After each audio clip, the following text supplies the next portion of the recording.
how human beings should conserve the environment. So that explain, yes? How human beings should conserve the environment.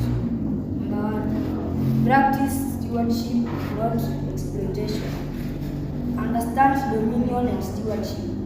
Humans are God's representatives tasked with protecting and nurturing all creation.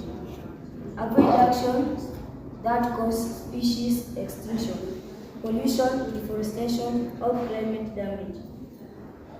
Promote biodiversity and ecological balance, recognizing and instinctive value of all creatures. Yes, so number 1, you're being told there to protect and not to destroy. That is, we should look for what we have. We should look after what we have. That is here, what can you do by that? By stopping pollution. Yes, you also prevent some animals from going extinct. And you protect the climate. Basically, here, practicing stewardship and not exploitation is whereby you protect and then you don't destroy. So if there is pollution, you make sure you prevent it so that it cannot go on. If, let's say, you can do that by building gabions, not plowing near rivers, So that is all about point 1. Point 2. Sustainability of natural resources. Cultivate and care for the land responsibly. As gardeners, tending a fragile ecosystem. Use resources wisely without degrading or exhausting them, ensuring future generations inherit a healthy earth. Implement practices such as rest periods for land Sabbath year to allow natural recovery. Basically, you're being told to use the resources wisely. And how do you use the resources wisely? You become a gardener.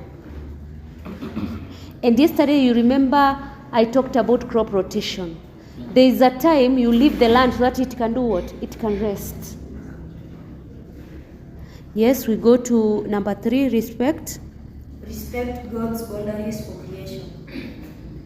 Adhere to the limits God set for what humans may take or use from creation. Recognize the earth as God's work and humans as caretakers, not owners. Show humility and gratitude by preserving the integrity and beauty of God's creation. Very good. So here you should know your limits. On basic times, you should know your limits. Is that, and I told you when we started stewardship that we don't own the world. We are looking after it. It was created by who? By God. We are looking after it. So we should be able to respect nature, and then we have a boundary on what it can provide. It can provide for us for food, but there are things it cannot provide. So we should look after it, and we have humility. We are grateful because what we've been given, and we take care of it. Number 4. Engaging in active environmental protection. Oppose practices harmful to the environment in your community and around the world. Support policies and lifestyle choices that promote conservation, reduce waste, and minimize human footprint. Educate others about the biblical mandate and moral duty for environmental care. Very good. Here you're being told you take action. Taking action here is whereby you speak up against the things that are hurting the environment. That's why you're told engage in active environmental what? Protection. You take action. You talk against anything that is hurting the environment. You also start by yourself. You make sure that everything that you're doing is building to the what? To the environment. It's building the planet. Then we go to the last one. Live with respect in the interconnectedness of life. Recognize the human well-being depends of our healthy environment. Pray and seek wisdom on how to live sustainably in a world affected by sin and environmental challenges. Yes, very good. So here we are being told everything is connected. When you hear about interconnectedness of life, we are being told everything is connected. If the earth is healthy, we are wealthy, right? So everything is connected. We need to live in a way that respects all living things. Because all living things depend on each other. We depend on the earth so that we can be able to eat food, right? Yes. We also depend on the animals. We can slaughter them and take them. They can also take care of us, right? Protect us. So everything is connected. If the earth is healthy, we are also healthy. So we should be able to respect all living things. That is what basically we understand from that point. Thank you so much. Clap for him. He read clearly, right? Yes, he read very clearly. We have someone else to read participating in environmental conservation activities. You've read? You've ever read? I want someone who, yes, read. I want people who've not, don't raise up your hand. I know people who've read, even you. How many times? Yes, you? Give him the book.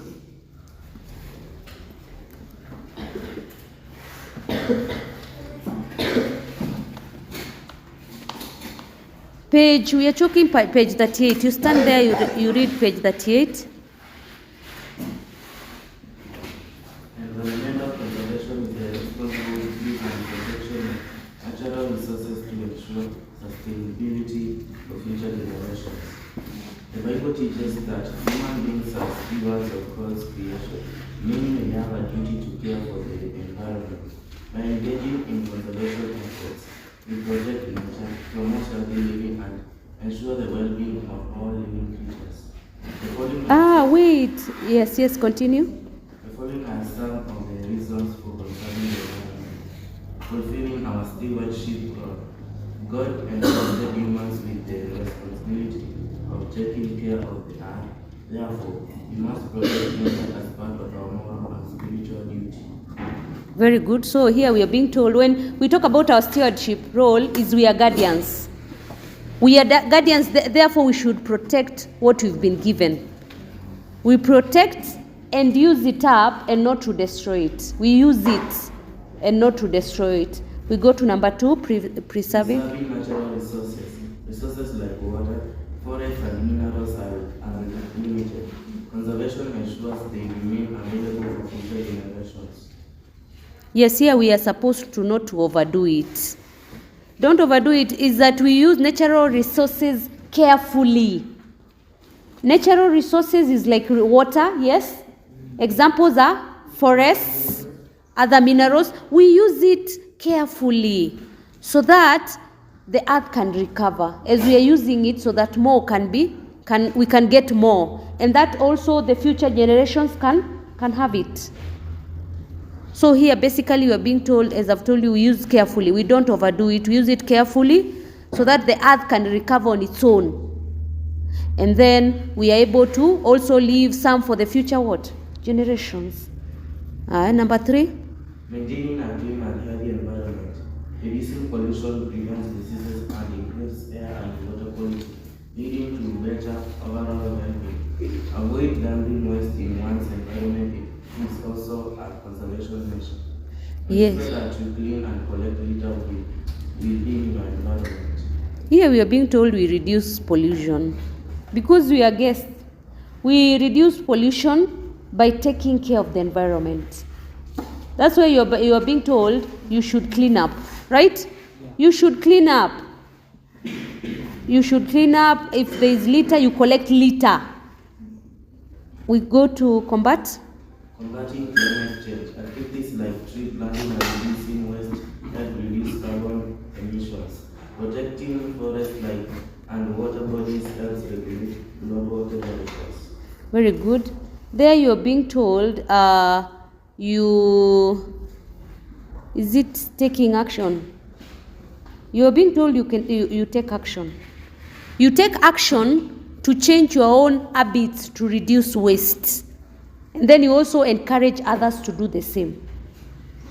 Yes? Protecting biodiversity, environmental conservation and prevent habitat destruction and species extinction. It's just, what is biodiversity? Biodiversity is whereby we make sure all habitants, all of the living things are not going to be extinct. Extinct is whereby they are finished, right? There is a time we are being told we have a white elephant that it passed on or something. It died. It was killed. Yes, it was here, something of that sort. That is becoming extinct. We should take care of it. There was something on the news. Was it an elephant or a giraffe? It was a rhino.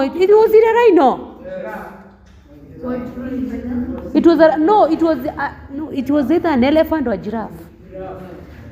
It was white. You don't know about it? We had one in the whole world. We had two in the whole world and one passed on. Yes, it was white, pure white. It was on the news. And then we had two. One died and the other day, I don't know whether it died or they took it abroad to take care of it so that it can breed more. I don't understand. But if we don't take care of the last one, it's going to be extinct because it is the only one in the world.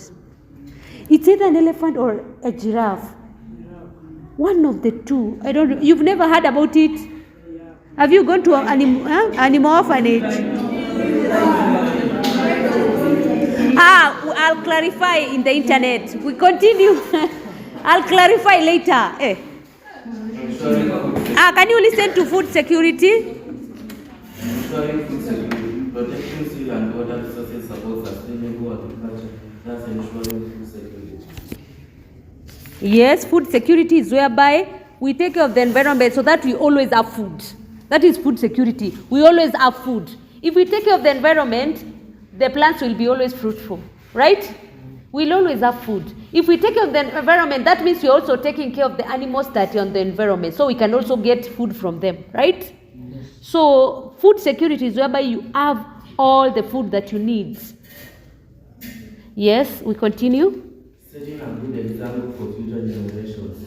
Teaching children and youth about conservation encourages responsible behavior. Yes, very good. We continue. Enhancing social responsibility.